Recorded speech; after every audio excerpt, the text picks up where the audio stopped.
இவ்வளோ நேரம் எல்லா பக்கமும் தேடியாச்சு. ஒரு 4-5 நேரம் போயிட்டு வந்துட்டேங்க. ஆனால் பைரவர் இன்னைக்கு ஃபுல் டே சாப்பிட வரவே இல்லை. மத்தியானம் வந்து காலையில் வந்து மருந்து போட்டுட்டு போனால் அப்போ சாப்பிடவே இல்லை பார்த்துக்கோங்க. அதுக்கப்புறம் வந்து மத்தியானம் வருவான், சாயங்காலம் வருவான்னு வந்து பார்த்து இது வரைக்கும் வரவே இல்லை. இன்னைக்கு ஃபுல் டே அவன் என்கிட்ட இருந்து சாப்பிடல. அப்புறம் வந்து மற்ற பப்பிங்க வந்து மத்தியானம் சாப்பிட்டுட்டு போனாங்க.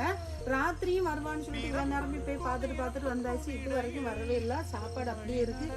சரி, மற்ற பிள்ளைகளாவது வரும்னு பார்க்குறேன், ஒருத்தரையும் காணும்.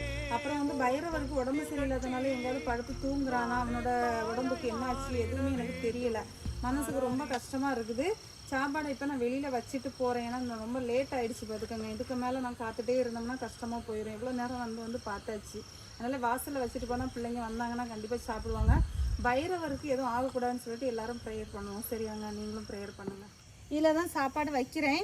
அதில் வந்து நிறைய பேர் வந்து தண்ணி வைக்க சொன்னீங்க. எங்கள் வீட்டை பொறுத்த வரைக்கும் வாசலில் எப்போவுமே தண்ணி இருக்கும் சாப்பிட்றதுக்கு. சரியாங்க.